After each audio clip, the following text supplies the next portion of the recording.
H production runoff fight was exactly that from start to finish. At the green, Tom Feller took his yellow Spitfire down underneath the pole sitter of Ron Bartel into the lead. A lap later, Bartel tried to get it back. Denied. Feller slammed the door, and on lap 3, Bartel spun, moving him as a threat to Feller. Now inheriting second, the number 8 of Dan Kalashot took up the battle, never giving him a moment's rest. Behind them is the battle of the Burries. 34 John Salisbury and 05 Chris Quisenberry duked it out for third. Race long. At the checkers, with Kalashot less than a second behind, Tom Feller took the win, with Quisenberry coming across in third. Without a doubt, the two Burries were obviously thrilled with their duel. For the winner, let's just say he was truly one happy and relieved Feller.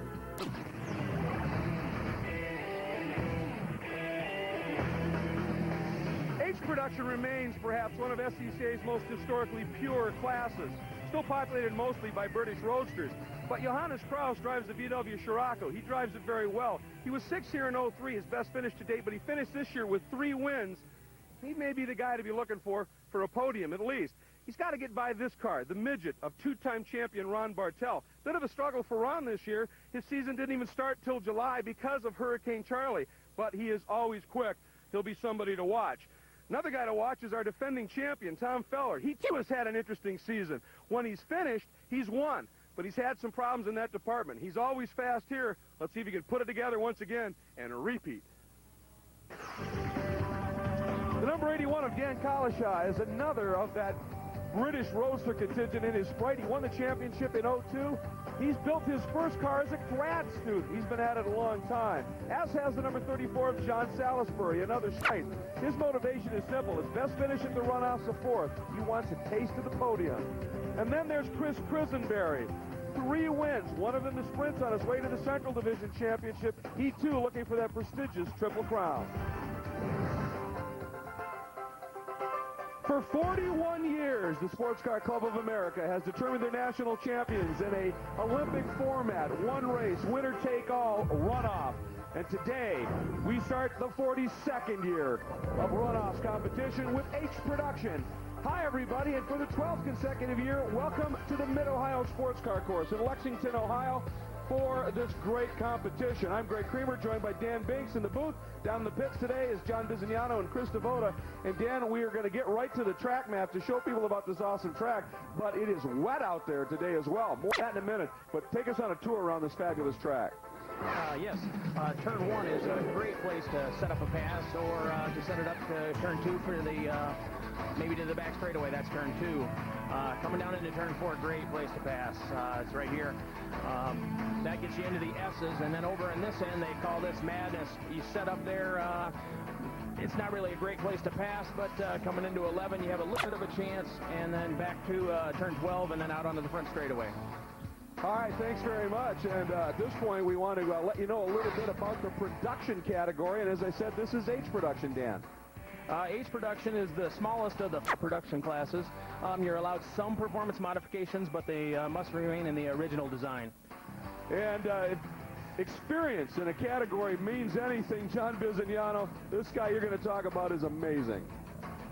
Let me tell you, Randy Cranfield, he exemplifies the SCCA so much. He has won 5 championships in 4 decades. The first championship came in 1969, the last one in 1990. He's looking to get one in the over 2,000 mark. Go, Randy. Try hard for that, buddy. Let's go down to Chris Devoda, my new pit partner here at the SCCA Runoffs. Thanks, Biz. We're back here in 23rd position. It's actually a position that Jerry Olison is not used to starting in. He is usually a front runner. This is his 16th time running in the runoffs, but he is an underfunded team. As you can see, no stickers on this car. In fact, on the entry list where all the drivers list their sponsors, Jerry just lists needed.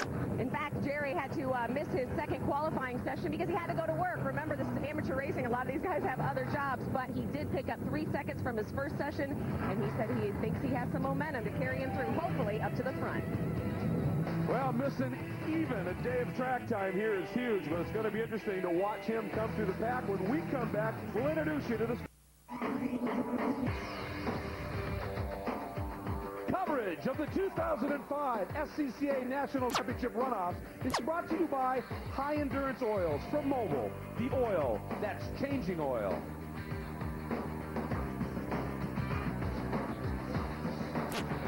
Welcome back to Mid-Ohio, everybody. The field rolling out of the false grid. We want to give you the starting lineup here. It's a good field, 29 cars in the H production class, and we show you the front end of the pack. Well, not a big surprise. A lot of the normal suspects are up front there. Tom Feller, the defending race champion, extremely quick here, so he's going to be somebody to watch. But, Dan, back in the 15th spot is a guy you might be grinning about this rather iffy weather. Yes, he's driving a Volkswagen Scirocco, and that's a front-drive car. I believe it's one of the only front-drive cars here, and it'll be awesome in the rain.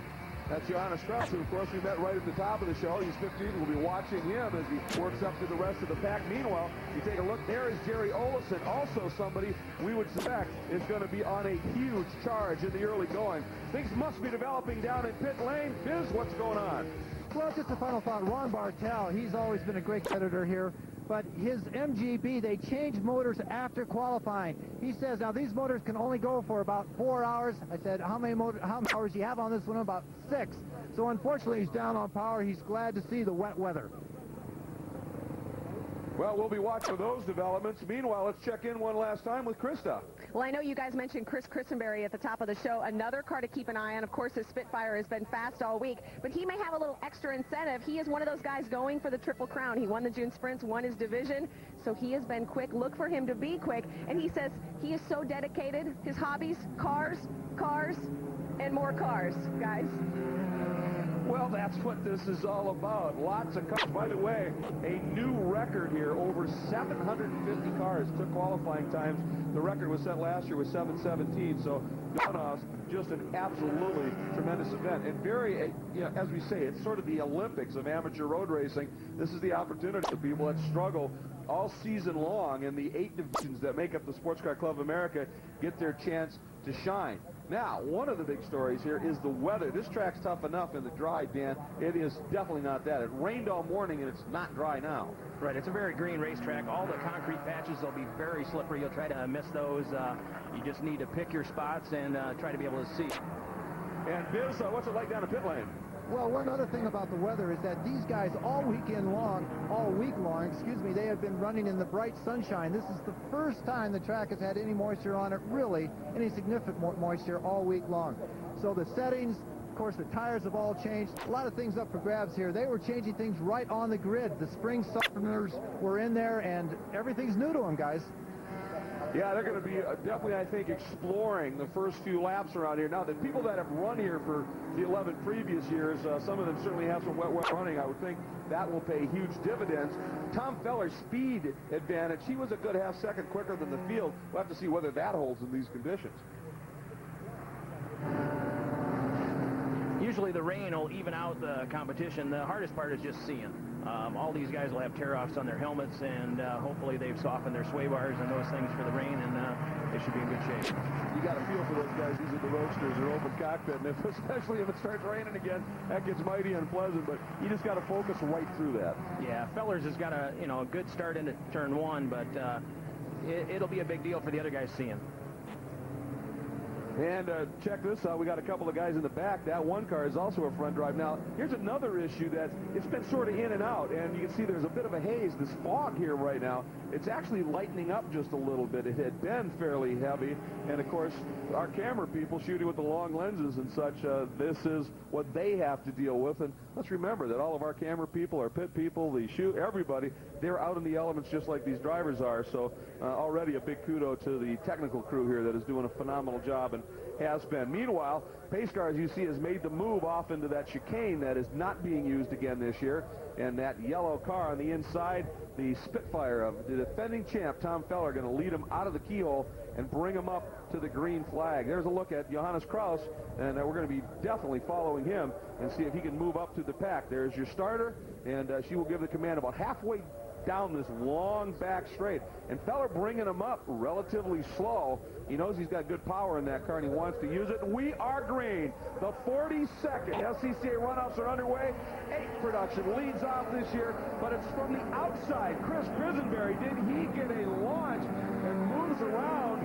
And we'll see if it holds down into the S's. Chris is there. Yes, Feller, the collar shot down the inside. And there's Bartel. Soft engine and all, right around the outside. Bartel moves up into second spot. We've got a spin. That's John Salisbury. The green Spitfire has got around. And it's a midget, excuse me. And he's got into the barriers. Doesn't look real hard. No, it's a little bit hard damage on the left front fender there. Looks like the tires and everything are pointed in the right direction. That front wheel might be bent. We'll keep an eye on that. Well, look at the lead. Christenberry has opened up over Bartel already. Then College on that white number 81. And our pole qualifier and defending champ Feller has slipped back into the 4th spot. And there's 34 Salisbury. He's recovering. You can see him sawing at the wheel, but here's what happened. He just got wide, and I think he panicked and just turned it off the track there and then into the wall. Yeah, that's a little harder hit than I thought. It's probably got the spin. Well, we got another car out. We're going to expect to see a few spins here and there as Salisbury trying to regain. That's 11, and it looked like he may have been going around again. Meanwhile, up front, it is Chris Christenberry opening the margin up over Bartel, then Collishaw. There's Feller, and he is on a serious attack right now from Greg Feller, who started 8th and is now up in the 5th. Looked like Feller might have made the wrong tire choice. I don't know what he went out on, but, man, his car is really slick. Well, you may have been thinking, so we haven't had rain for a little bit, and it's just kind of been a little misty. If that lightens up and this track dries, that car might come alive later on. Right, if we get a dry line, he'll be in good shape. Boy, look at the thickness of that moisture just hanging in the air back there. Here he comes, watching Feller. And you're absolutely right. Look at him stay off of those patches. Yeah, those patches are just like ice. When we raced here before in Trans Am, they were just horrible in the wet. So if you just stay wide, there's pretty decent grip out there. Now, question I want to ask you, Bartel, we heard Biz talk about the fact that they've got an old engine in, it doesn't have anywhere near the power, it's got a lot of miles on it. In the wet, that actually might be sort of like a poor man's traction control. Sure. Normally, in the wet, you'd use the next higher gear. These cars only have 4-speed gearboxes, so, down on power is not going to be the end of the world for him. And there's a look at Krause, I believe. Oh, excuse me, that's the 79.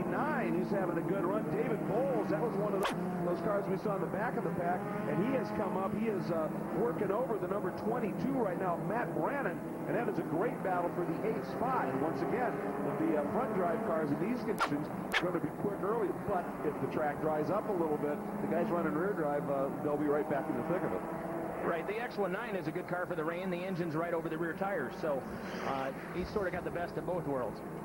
Right behind Bowles is the guy we were talking about earlier, up from 15th already, and hooked up is Johannes Krause.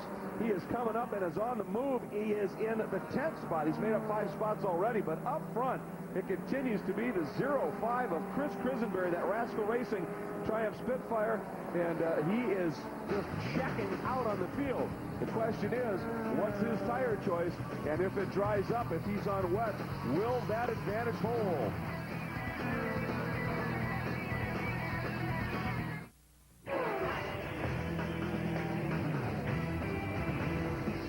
Tim Deroni has the only Ford Festiva in this entire Mid-Ohio paddock, and that's with 700 cars being present.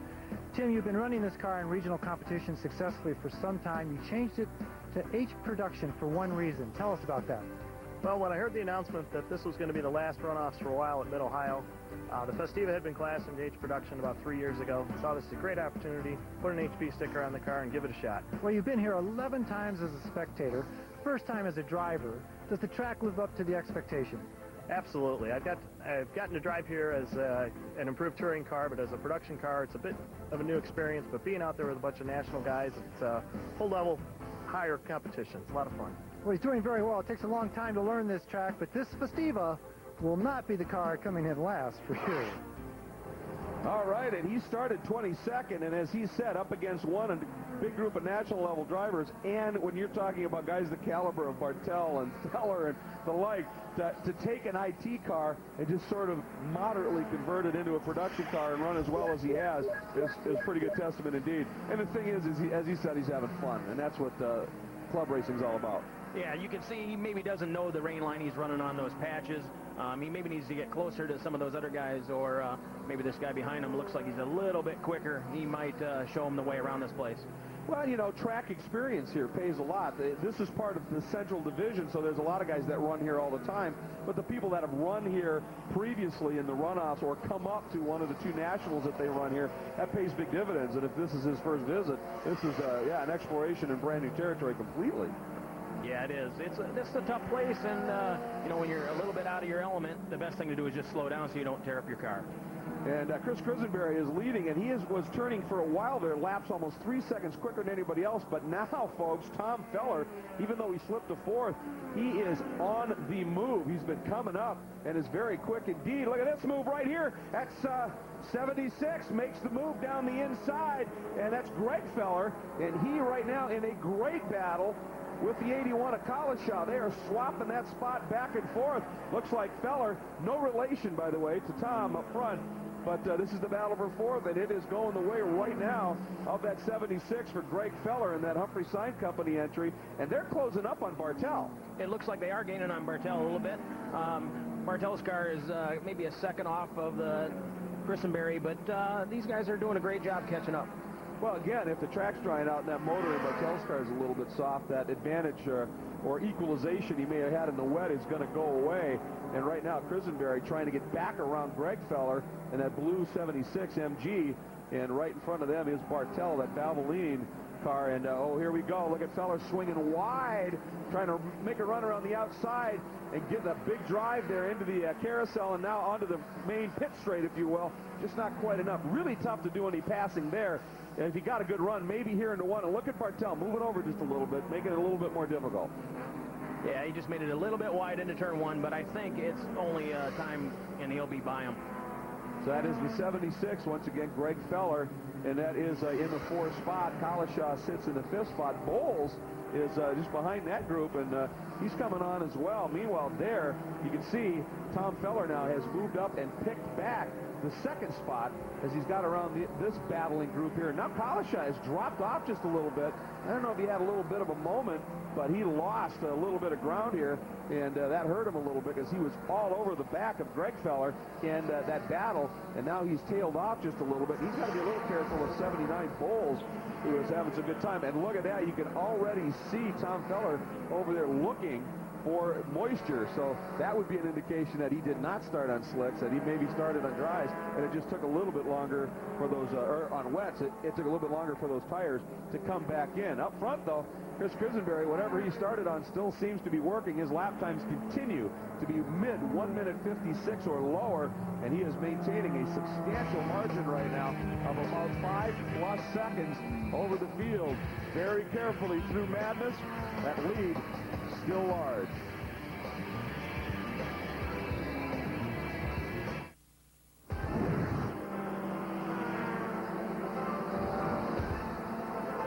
H production is the class being contested here at Mid-Ohio. It is SCCA's National Championship Runoffs. And this one proving to be an interesting study in strategy and driving talent right now. And right now, you've got to hand it to Chris Krisenberry. Whatever they did to that car in preparation for the conditions coming out here, Dan Banks, is working. Not only now has he not only held on to that lead, he's expanded it. It's over 7 seconds, and he's the only driver to crack a lap faster than 1 minute 56 right now, down to 1:55. And John Bizignano, this guy is flying. Well, he's flying in the crew chief. John Thon is with us. John, what did you do to the car?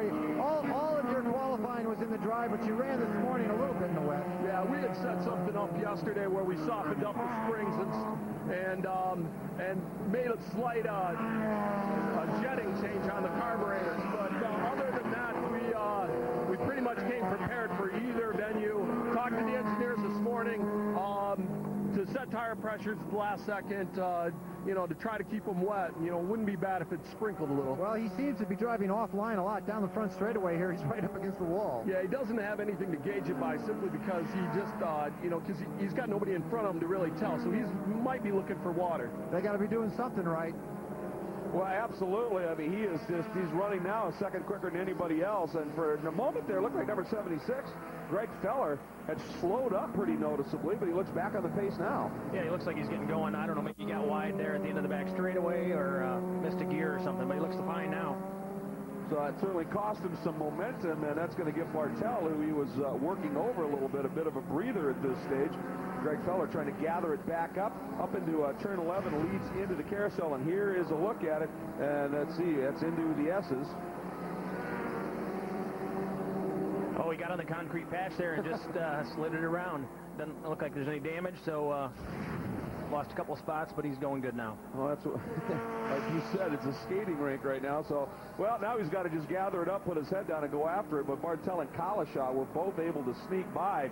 However, they had a big enough margin built up over Bowles, Brannon, the rest of the field, that he only lost 2 spots. So at least right now he's still in that top 5.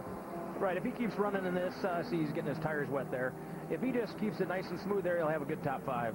Now, what's the purpose of doing that? Why are they, running over and getting into the water? Well, usually the tires are very, very soft through the rain. And the battle for 11th here is getting really tight. See, this front-wheel drive car looks like it's better out onto the back straightaway, or on the front straightaway there, sorry. That's Randy Canfield, that number 41, who Biz talked about at the top of the show. He's won national championships in 4 different decades, and I'm betting it's the same car. Yes, it looks like it is the same car. You can tell that car has got real soft rear springs. They must have changed it for this morning. You can see it's lifting the front of the car up, and what that does is just gives you forward bite. You can slow the guys down in the middle of the corner here, and nobody will have anything for you. But if you can leave it, go down this back straightaway, you'll be in good shape. Well, we just saw a white car go underneath, and it looked like he was heading off track in a big way. Meanwhile, right behind Canfield, I believe that's the 45 of Richard Root, another of those front drive rabbits, and he moved to the outside trying to take a run. Canfield looks like he may have the legs just a little bit, but we'll see what happens down in the braking zone here. Look at Randy canted over, checking that mirror. He wants to know exactly where that sedan is behind him. Yeah, he just wanted to make sure that he had a clear line into the back straightaway there, and he's taking a protective line, let's say. Yeah, but he's doing all right on those patches. Oh, and there's 34 Salisbury, and he was the driver we had nudge the wall, and we were a little more concerned about that front corner, and and now you can see why it all apparently came apart, and then they had to take the rear bodywork off. So for John Salisbury, Chris DeVota, it looks like the day has gone pretty sour. Yeah, absolutely, especially considering that he started 6th. We're actually with John Salisbury's dad, also John Salisbury, and you're a racer yourself. What's happening to John out there today?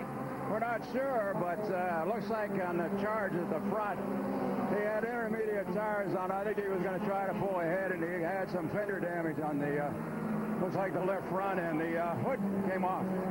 You also said you've been doing this for such a long time that this is just a part. Years. And it doesn't get any worse. So. 45 years. He did joke, too, John Salisbury Sr., that has joked and said, hey, I taught him everything he knows. He's just not listening. It's also a fun business, guys. Yeah, we'll be back. Well, parenting takes on a whole different perspective when it comes to racing. Speaking of perspectives, check this out. His 81 Kalashaw now has gone around Bartel. And Kalashaw, just a little bit ago, Dan, had dropped off this battle just a little bit. And obviously he's found some speed now and is coming up. And he's got that number 81 Precision Peters Fabricating Austin Healy Sprite singing a nice song right now. The problem is, that is only for 3rd. Feller is a good 8 seconds in front of him. And another 8 seconds out front is a flying Chris Krisenberry, who, one, has got a setup on the car that's working and is managing his race incredibly well. Chris Krisenberry leads.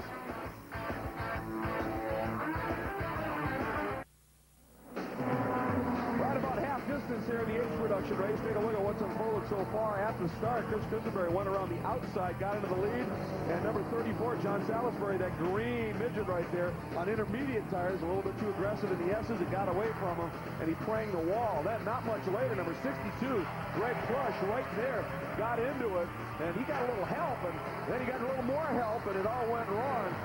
So the action here in the wet, the early going has been tough. And then the number 76 of Greg Feller, who was having a great run, came up from 8th and was right in the middle of the battle for at least a bronze medal. Had to go away at the top of the S's.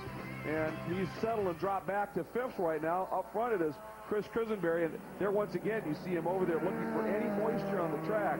Because with a soft setup on the car, you're really working those tires. That's pretty. Carrying that beautiful slide through the corner. And with the soft compound of that rubber, as the race unfolds, if it doesn't rain, and we heard his crew chief say that, we'd love to see just a little bit of rain, and that's just to keep it cool and not chunk it up, right? Right. The rubber starts falling off these tires when they do get dry. The rubber is just so soft, big pieces will fall off, and that's what that slide was in turn 1. And you can see a little bit loose there, and he's just being patient with it. What he needs to concentrate on is getting water on the tires. He's leading by 8.6 seconds. There's roughly 10 laps left. He just needs to, get them wet as possible, and that's what he's doing. Well, and the reason that he's got to have to be really on his game now is Tom Feller just set the fastest lap of the race in second by about a second right now. So it's that close. Here's your battle for the 8th spot, and that is the number 6. Guess what? Another Feller, Aaron Feller, is the blue car. He is related to the 76 of Greg Feller, and he's in a good battle right now with the 22 of Matt Brannon in the Midwest X19 at Fiat. And actually now Aaron has slipped back just a little bit, and they're both chasing that 79 of Broyles that we talked about a bit, one of the Atlantic Auto Works VW.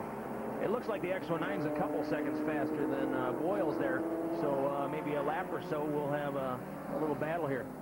Well, again, if that X19 you pointed out with the weight distribution in that car, it should be good in the wet to start with, and if he managed to hang on some intermediates, yeah, he could really be a factor here. Here comes Aaron Feller, who is running strong right now and trying to move up and join his brother Greg at this stage and come after it just a little bit, but they're a ways behind at this stage. It's going to be interesting to watch Brannon in that Fiat as he works around. Now we go back to the battle for 10th, and that's the 33 of Andrew Wright, that orange Sprite, and he's got Canfield coming after him big time. It looks like Canfield's soft setup is really paying off. You can see that thing with the nose up. It's putting the power down. He's able to make a good charge on him. Now, what does that do trying to get the car to turn, though? Does it create a push when you get that much squat at the back? Sometimes when it dries out, he'll be in big trouble. But, you know, if you can get these spots and get out, you know, sort of like Christenberry's done, you know, you might be able to hold them off. Okay, well, strategy. Obviously, you've got to try everything that's in the armory here at this stage. And, oh, boy, folks, Tom Feller just cracked off a lap at 152.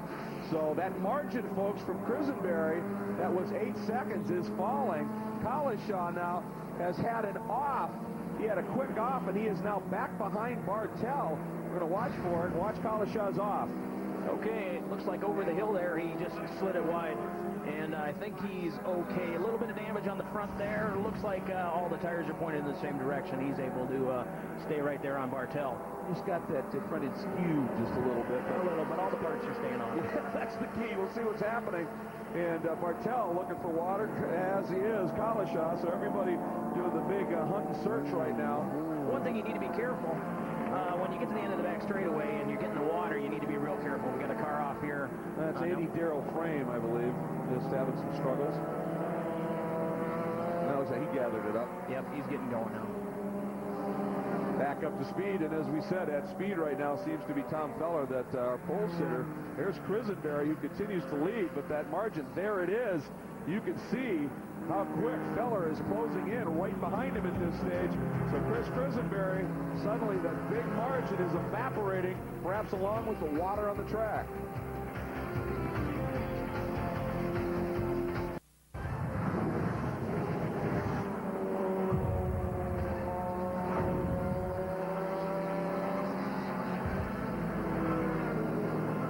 We are back, and the action is fast and furious. This is 71. Tom Feller taking a run for the lead at Christenberry. Feller's car has come alive. Christenberry, he's still running about the same lap times, but Feller, he's suddenly finding laps from the 155s. He's running 152s, and it looks like it may be inevitable. Yeah, it's only a matter of time here. His tires are gone, and Feller's is going to just set him up here, maybe down the front straightaway or into the keyhole.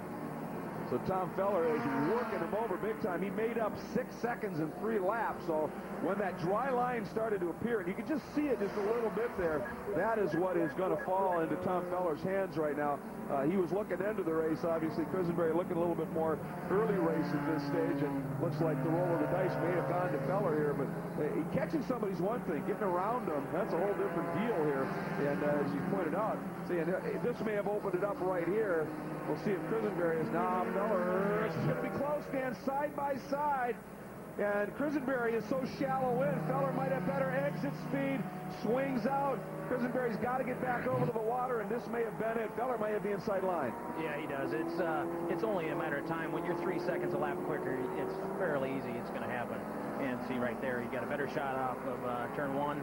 Oh, he's trying another shot on the inside. Careful there on the left. Oh, and he's right on that pavement. Look at him fight back. Quisenberry went way out, squared up, while Feller had a little bit different angle into that keyhole, and they are side by side down the back straight. Doesn't get any closer than this. And Quisenberry, maybe in terms of raw horsepower, has a little bit right now, but Feller certainly seems to have the car that's handling a little bit better, and it's probably not bothering Quisenberry that while he has to get over into the water, when he does it, when Feller's that close, he's giving Feller a faceful. Yeah, it looked like he pulled a tear-off off there, his helmet. Now he's inside, and some traffic's going to play a little part here. Feller has the outside now, but that's going to put him on the outside now down as they head into madness, and Quisenberry back into the lead. Feller, though, squares up a little bit, comes along. If he can stay put here, it'll give him the inside in turn 11, and Quisenberry faints over a little bit, and Feller backs off, and Chris DeVoto, I think there's somebody down in the fence who's just near fainting, period. Yeah, as the intensity grows for the battle for the lead, so does the excitement of one Jill Feller. That would be Tom Feller's mom. So you go to a lot of races, you're used to this. Does it ever get any easier, the excitement, the nervousness down here for your son? Well, each race is exciting, and I'm very nervous each time, but the runoffs is really the big one, and yeah, it makes me pretty crazy. It's a little bit easier now than the first time, but not a lot. I know you're down here. You've been kind of, watching the times. Everyone brings the lap times over to you, and I know your husband's out there on the radio with Tom. Has he been saying anything much in this race? No, Tom's not talking. That's typical of him. He kind of listens, and we give him some clues on what's going on and times and such, and he just kind of drives and concentrates. Well, you were nice enough to talk to us during a very exciting time, so we'll let you get back to watching the race. That's Jill Feller, Tom Feller's mom, as he continues to battle for the lead with Chris Quisenberry. All right, thanks, Krista. And I'll tell you, Chris Quisenberry, when he was out front, he was doing a little management, I think, as he's responded. He now turned the lap in the low 153s. Right, he just, maybe it saved a little bit, and he knew his rear tires were in trouble, slowed down a little bit, cooled them off. You can see he's running in the water every lap, and Feller's just backed off a little bit. Feller backed off in terms of, not intentionally, but he suddenly lost a little bit of ground. Here is the number 4, Mr. Bartel once again. Ron Bartel has had himself a very eventful, well, really whole week with that engine problem and the engine change. Another race going on here. He's running in the 5th spot right now, but he was a little bit further up in the order, and here is what happened to him that after he'd gone back into medal contention, well, had this moment. Well, he just slid it sideways. Looked like it was even before the concrete patch. Looks like no damage, maybe a little bit right there when he was going over the curb.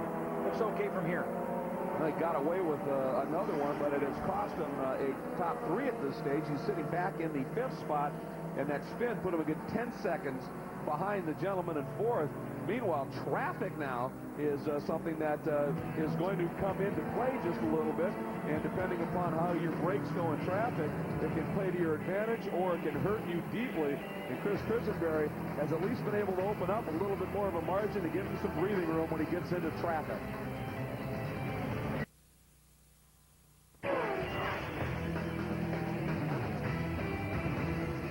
Don't be surprised if you see the name Feller running up front in H production. Actually talking about 2 Fellers, the brother Fellers. So let's talk first to Greg, the more experienced of the brother duo. This time in the runoffs? Yeah, I think this is my 5th year. I've been racing for 10 years, so I'm doing this a little bit. A little different to have baby brother alongside this time? Yeah, it's kind of neat to be on the track with him at the same time. This is the first year, so that's kind of nice. All right, let's get his take on it. Aaron, has he given you any advice? You guys are running against each other, so has he given you no advice? He's given me a little advice on the track, pep talking me before, trying to keep me calm down, but, when it comes down to it, we're racing against each other. Okay, one more storyline for you. Chris Quisenberry works for the family business. He is also racing in H production, so if he beats the boys, I don't know, he might be taking a pay cut this week. Boy, going up against the boss, that's tough duty. Here is the 76 of Greg Feller, and he has had himself a really interesting race. He's been a player at the front from the get-go at that one brief moment, and has fought his way right back into 4th. Yeah, this car looks good. He's still running in the water a little bit, but he's getting them dried off before the corner there on the end of the back straightaway. Looks like there's a pretty good dry line now on the concrete, starting to get some more grip. Car looks like it's in pretty good shape. A lot of guys, whoa, right as you say that, you hit that little bit of a bobble right there, and there you see we have a new leader, 71 Feller. Finally, was able to find a way by Krisenberry, and I don't know, Feller lost touch with him for just a little bit there right before we went to break, and obviously was able to come up with something and has closed it back in again. Now, one of the things you see is they're hunting for that moisture offline in spots here.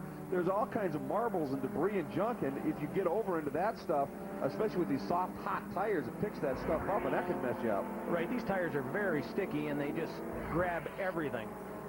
Any rubber on the track or rocks or anything, so you need to get them cleaned off before you get to the corner. Well, Feller has the lead. We want to show you how it happened. Obviously, it had been a very interesting development as he closed up on Krisenberry, and we're going to go back and show you a little bit of how he was able to close it back up again and then get around and make the move. Traffic. Yeah, it looks like traffic played a big part here. These guys are maybe on a different tire strategy, and here he goes. Krisenberry was able to hang on right there, but then watch this move right here. He tried that same move earlier, but he made it work this time. He just straightened up the corner, and the power pulled him by. Well, this is one of these we were talking off mic a little bit earlier about. This is a track where you've got to think 3-4 corners ahead because it is so busy. Yeah, absolutely. Normally that's not a passing zone, but he set it up and got the horsepower down and drove by him, and that's a pretty cool move. Well, if you can get a guy offline a little bit in one corner and keep him offline, you may be able to figure out a way by 3 corners later. Tom Feller executed that to absolute perfection, and he is your new leader, and he now has opened it up over 1.5 seconds over Chris Krisenberry. They have a lot of ground back to Collishaw, Feller, and Brandon, which has now moved into your top 5. And late in the going, Biz, everybody's got to be concerned about tires.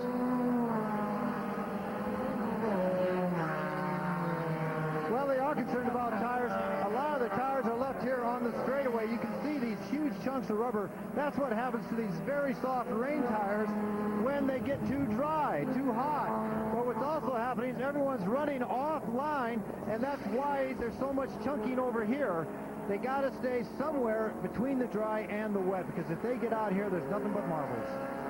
That's exactly what we said, and you can see it. It can have a huge and detrimental effect.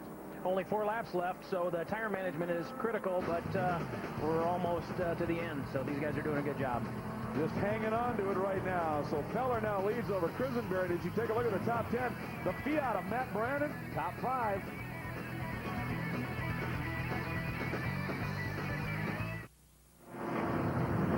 We are back at Mid-Ohio. Welcome, everybody. H Production National Runoffs for the Sports Car Club of America under contest. And for Ron Bartel, it has been an eventful day. He's been as high as a podium.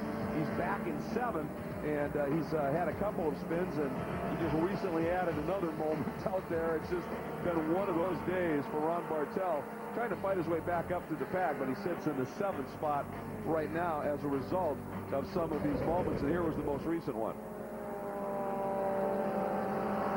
Oh, he got a couple tires off, spun himself out there.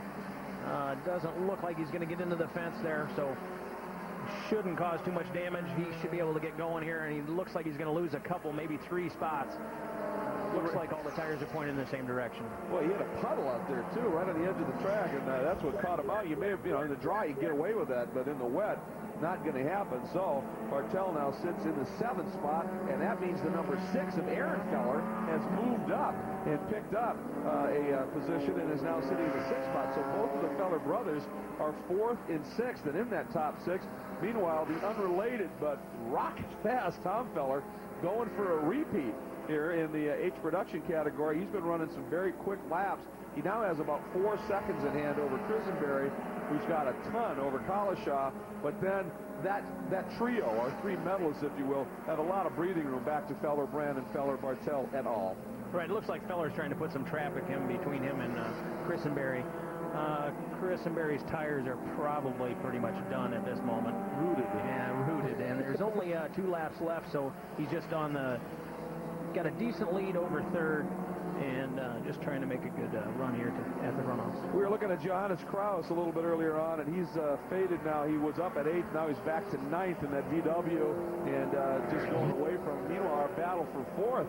Right now you have, it's Greg Feller. Actually, I think that may be Well, did Brandon get him? Brandon may have already picked him up. He has been absolutely flying in that Fiat. Number 22, that car has just come alive as it's gotten drier and drier. Brandon has gotten faster, arguably the fastest car in the track right now. Right now, he looks like he is. He's actually using the concrete and having a dry line off the keyhole there and down the end of the back straightaway. It made a big difference for him. Up into the S's as we are looking for, we're on our final lap. We have just begun our final lap. And there is your leader, Feller. And there's Mom. Look at that, just tapping the wall. Everybody nervous watching it here. And tell you, one thing about the runoffs, that is, anything can happen at any point, especially when you're running production classes. There you see the margin, the two yellow cars, leader Feller and Krisenberry. Yeah, all these guys work on their car all night long, you know, after work on the weekends, and moms and dads are helping, and, you know, it's a whole family deal. There's Krisenberry's crew chief right there watching it, and there's a look of concern as well. He's got a silver in his pocket. If he can hang on to it right now, he certainly would love to see something untoward happen to Tom up front. But the way Tom's been running here, that looks pretty good. And Tom's last lap was a 1:49. He's out of the 150s, so he is flying right now late in the going. And the margin has ballooned now up to over 6 seconds. And right now, the only thing Tom Feller's got to do is be real careful in traffic. Right, traffic's a big deal here. Just nice and smooth. Just bring it around and get the gold. By the way, Brandon just turned the fastest lap of the race at a 1:49.1, so that Fiat is a little bit too late. Yeah, he moved up to the 4th spot. I don't think he can get Kalashaw. There's Quisenberry sitting in second again. He could see Feller up there, and it's got to just be tearing at him that he just doesn't have anything left, but he threw everything at it. I mean, they went for the big gap and to try and hang on, and that's a strategy that can pay off. But you just had to deal with the speed of Tom Feller. And Feller was patient, didn't make any mistakes when the track was at its worst. And when the track improved, Feller was at his best. And here he comes out of the final turn. And he starts off, and we have a repeat champ in H production.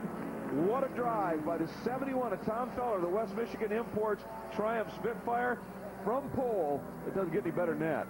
And there's the crew for Krisenberry, happy with the silver. And a good drive by him as well. And Dan Kalashaw is going to have the bronze draped around his neck at this stage. So there is Tom Feller, your national champion in H production for 2005 from the pole. And he was the defending champ as well. Coverage of the 2005 SCCA National Championship Runoffs is being brought to you by High Endurance Oils from Mobil, the oil that's changing oil. Well, H Production has a new national champion, and here are the results. Tom Feller is the gentleman who repeats. Krisenberry, a great run to second. Kalashaw, Matt Brannon, what a drive in the Fiat. The two Feller brothers end up 5th and 6th. Ron Bartel, tough day, sliding to 7th. Johannes Kraus could only come up as high as 9th. And John Salisbury dropped to 15th. And as I said, we have a new winner, but Biz, he's a repeater. Well, he's a repeat in the same car. That's 2 championships in the same car. Tom, congratulations. Now, your dad just walked up to you, your father Chuck, and said, who says you can't drive in the rain? Who did say you couldn't drive in the rain? I said I couldn't drive in the rain. I haven't had much experience at it, but with a lot of help from our super crew, I was able to get a lot of advice from good, experienced racers that helped me out a lot. I'd also like to thank Rick Klein at RC Engineering, Dwayne Bailey at West Michigan. I'm sorry, but I'm sure you're very thankful to everyone on the team. We're really short of time. Congratulations on a great, great run. Up to Krista. Yeah, and with second place, Chris Krisenberry. And Chris, I know, I guess a little bittersweet. I mean, you're happy with the run, but is it disappointing because you had a great car this week? Well, I would have given anything for this bottle of water on the racetrack. It was a good car, and I could just use a little bit more rain or some slicks, one or the other. I didn't even see Tom coming up behind me. He did an awesome job keeping his tires underneath him, and got back around me, and I just didn't have anything left for him. It was like on ice skates out there. Well, to the ice skater goes, of course, the silver medal. Congratulations. All right, and a great run indeed. And when Feller came after him, he was able to respond just a little bit, but in the end, Tom Feller was the guy who had it dialed. And even though Krisenberry got the jump on him at the start, it wasn't quite enough. Feller able to come back after him, and it was in a race that certainly had its moments, but at the end of it all, a gold medal draped for the second consecutive year around the neck of our H Production national champ, Tom Feller. And by the way, the guy that threw that checkered flag for Tom Feller is our expert analyst, Dad. SCCA, it truly is a family affair. Thanks for joining us, everybody, and take care. A lot more runoffs yet to unfold.